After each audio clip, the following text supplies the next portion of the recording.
Hello दोस्तों, मैं ए three classes के यूट्यूब चैनल पे सुशील चौधरी आप सभी का स्वागत करता हूँ। और आज से हम जो 7th क्लास की बुक्स है उसके कुछ अध्याय हैं, उनकी जो क्विज अपने टेलीग्राम ग्रुप में चल रही है, जिसका डिस्क्रिप्शन में लिंक में दे रहा हूँ।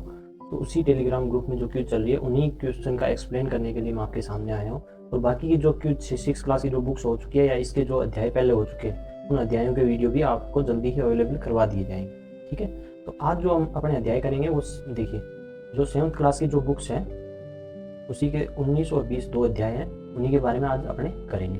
तो जो 19वां अध्याय है वो है दिल्ली सल्तनत और राजपूतों का संबंध, और 20वां अध्याय है मुगल और राजपूतों का संबंध। तो मुगल और राजपूतों का संबंध है वो डायरेक्ट रूप से आपके सिलेबस में दिया गया है, और ये इनडायरेक्ट रूप से भी आपके कुछ टॉपिक में जो 19वां अध्याय है वो भी शामिल है। ठीक है, तो अपने जो अभी क्विज इसको स्टार्ट करते हैं। ठीक, तो इसमें 1-2 सेकेंड का टाइम लग रहा है। हाँ, तो इसका अपना जो पहला क्वेश्चन हो जाएगा वो हो जाएगा दिल्ली सल्तनत की स्थापना कब हुई थी। तो आप सभी को मैं बता दूं कि जैसे 1526 में तो बाबर ने मुगल साम्राज्य की स्थापना की थी, लेकिन जो 1206 के अंदर यहाँ पे कुतुबुद्दीन ऐबक ने दिल्ली सल्तनत की स्थापना की थी। जब 1192 के अंदर त्राइन के द्वितीय युद्ध में पृथ्वीराज चौहान जब हार गए थे मोहम्मद घोरी से, तो उस टाइम मोहम्मद घोरी ने यहाँ प्रशासक के रूप में किसको नियुक्त किया था? कुतुबुद्दीन ऐबक को नियुक्त किया था। लेकिन जब 1206 के अंदर मोहम्मद घोरी की मृत्यु हो गई, खोखरों के विरुद्ध अभियान किया था और जाते वक्त खोखरों ने उनको मार दिया था। तो उस टाइम मृत्यु के बाद कुतुबुद्दीन ऐबक यहाँ के जो संयुक्त अलग पृथक शासन स्थापित कर लिया था यहाँ पे। तो ये कब हुआ था? ये हुआ था 1206। इसका हो जाएगा 1206। ठीक है, तो अगला क्वेश्चन देखिए। अगला क्वेश्चन हो जाएगा भारत में घोरी का अंतिम अभियान किसके विरुद्ध था? ये मैंने अभी आपको बताया कि 4 ऑप्शन है इसके, चौहानों के विरुद्ध, जाटों के विरुद्ध, खोखरों के विरुद्ध और खिलजियों के विरुद्ध। तो इन जो मोहम्मद घोरी की हत्या किसने की थी? खोखरों ने की थी, और इन्हीं के विरुद्ध इनका अंतिम अभियान था।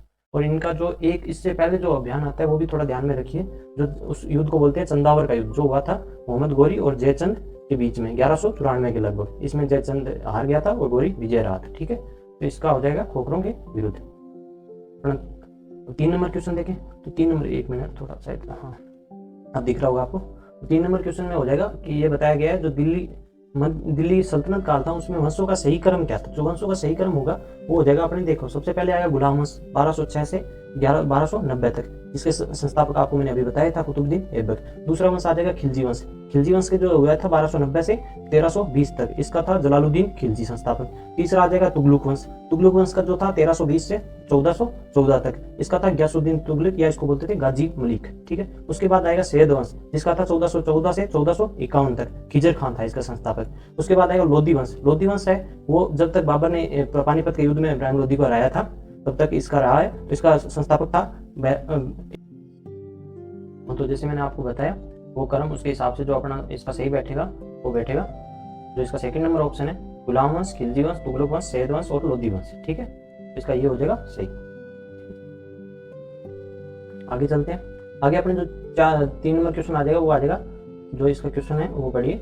चित्तौड़ पर पुनः अधिकार सिसोदा वंश के सरदार हमीर द्वारा कब किया गया था? तो वो किया गया था वो 1326 में किया गया था। और ये जो सिसोदिया गांव से होने के कारण इस वंश का क्या कहलाया? सिसोदा कहलाया। और सिसोदा गांव का जो स्थापना है वो किसने? सिसोदिया कहलाई, सॉरी, सिसोदा गांव के होने का। और सिसोदा गांव की स्थापना राहत ने की थी। ठीक है, ये ध्यान में रखना। आगे चलते हैं। इसका जो 5 नंबर क्वेश्चन है हमीर महाकाव्य की रचना। तो यहाँ ध्यान रखिए, जो जोधराज है उसके द्वारा हमीर रासों की रचना की गई थी, और नैनचंद्र सूरी है उसके द्वारा हमीर महाकाव्य की रचना की गई थी। ठीक है, तो इसका सही आंसर हो जाएगा नैनचंद्र सूरी। ठीक है, आगे चलिए 6 number question sorry. Alauddin Khilji ने रणथंभौर पर अधिकार कब किया था? तो रणथंभौर पर जब इन्होंने किया था तो उस समय रणथंभौर का शासक था हमीर, और रणथंभौर पर अधिकार इन्होंने 1301 के अंदर किया था। और एक ध्यान रखिए, रणथंभौर के अंदर इनके जो खिलजी शिविर से भागे हुए कुछ सैनिक थे उनको हमीर ने शरण दी थी और उनको वापस हैंड ओवर करने से मना कर दिया था हमीर ने। इसी वजह से इसने बाद में उल्गू खां और नुसरत खां के 2 सैनिकों के नेतृत्व में यहाँ पे सेना भेजी थी रणथंभौर के अंदर।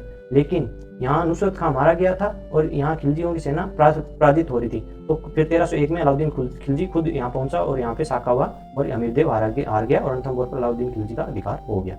ठीक है, आगे चलते हैं। नेक्स्ट क्वेश्चन नेक्स्ट है हमीरदेव चौहान ने अपने जीवन काल में कुल कितने युद्ध किए थे? तो हमीरदेव चौहान है वो एक बहुत महान शासक रहा है अपने राजस्थान का।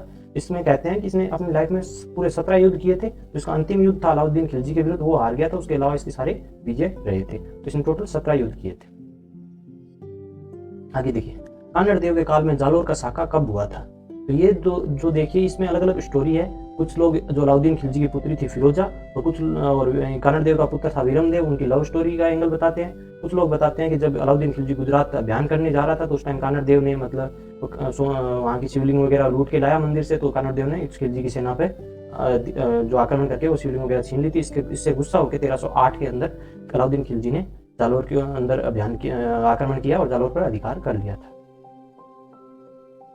आगे चलिए, ये देखिए, ये है कुंभा के बारे में। तो 1437 ईस्वी में मालवा के सुल्तान मोहम्मद खिलजी जिस युद्ध में महाराणा कुंभा के हाथों हार झेलनी पड़ी थी, तो जो ये युद्ध था, इस युद्ध का नाम था सारंगपुर का युद्ध।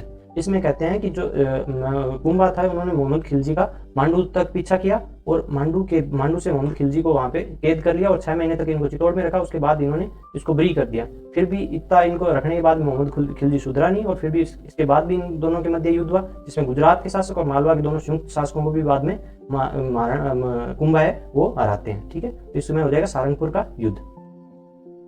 ठीक है, आगे चलते हैं। नेक्स्ट क्वेश्चन, महाराव शेखा जिसने शेखावटी प्रदेश में शासन किया वह किस वंश का शासक था?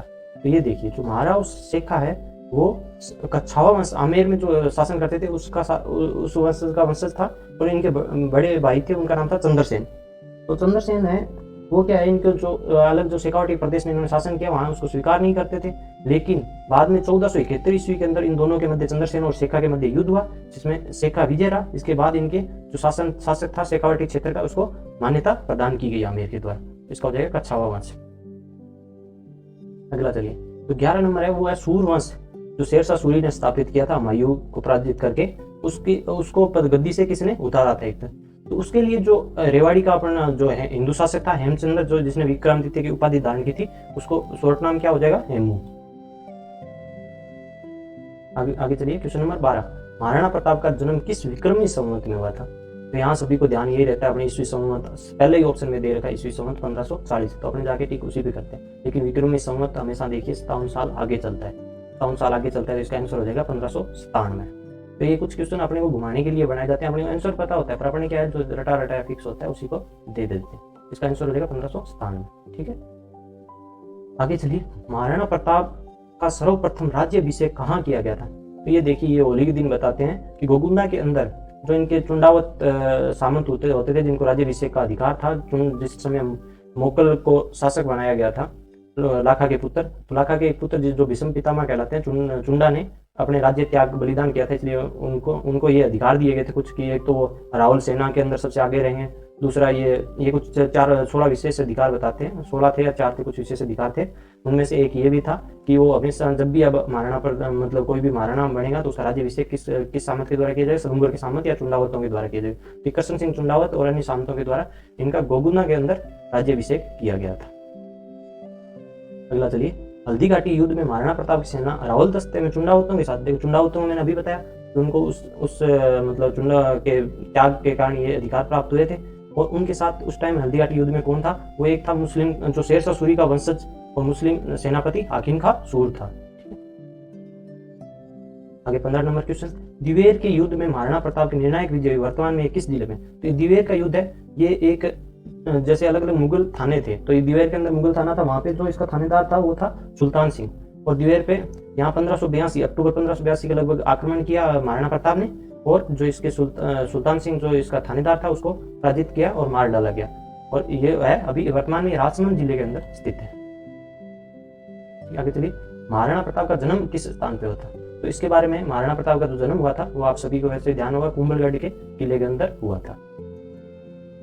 आगे चलिए, हल्दी घाटी युद्ध में निम्न में से कौन सा महाराणा प्रताप की सेना में शामिल नहीं था? तो ये देखिए, हल्दी घाटी युद्ध हुआ था, उसमें जो ये मान सिंह सोनगरा, भीम सिंह डोडिया, किशनदास रावत और झाला झालामान और जो इनके भामाशाह प्रधानमंत्री थे वो सभी अन्य ये सब शामिल थे। तो इसका जो आंसर हो जाएगा इनमें से कोई नहीं। बाकी भाई ये तीनों शामिल थे, तो इसने पूछा शामिल नहीं है, ये कई बार कंफ्यूज कर देता है, नहीं है अपने ध्यान नहीं देते और इनमें से कोई एक टिक कर देते हैं, तो इनमें से कोई नहीं हो जाएगा इसका आंसर।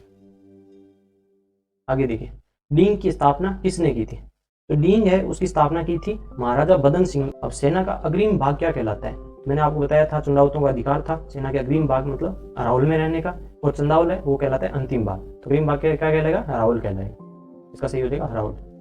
अगला, मेवाड़ में आश्चर्य के दौरान दुर्गादास राठौड़ को जैसे देखिए दुर्गादास राठौड़ जब मराठों से सहायता प्राप्त करने दक्षिण भारत गए थे, तो वहाँ से लौट के आए तो अजीत सिंह द्वारा उनके साथ सम्मानपूर्वक व्यवहार नहीं किया गया, तो उनको ये रास नहीं आया और उन्होंने मारवाड़ का त्याग करके मेवाड़ चले गए। मेवाड़ के अंदर उनको सम्मानपूर्वक रखा गया और रामपुरा जो जागीर थी उसका प्रशासक नियुक्त किया गया उनको, ठीक है। तो इसका आंसर हो जाएगा रामपुरा, ठीक है। तो ये क्वेश्चन है, मेवाड़ के आश्रय के दौरान दुर्गादास राठौड़ को किस जागीर का प्रशासक नियुक्त किया गया, तो इसका आंसर हो जाएगा रामपुरा। आगे अपना जो अंतिम क्वेश्चन है वो है, दुर्गादास राठौड़ को किसकी देख रेख में अजीत सिंह दुर्गादास राठौड़ ने किसकी देख रेख में अजीत सिंह को कालिंदी गांव में ब्राह्मण जयदेव के घर रखा था।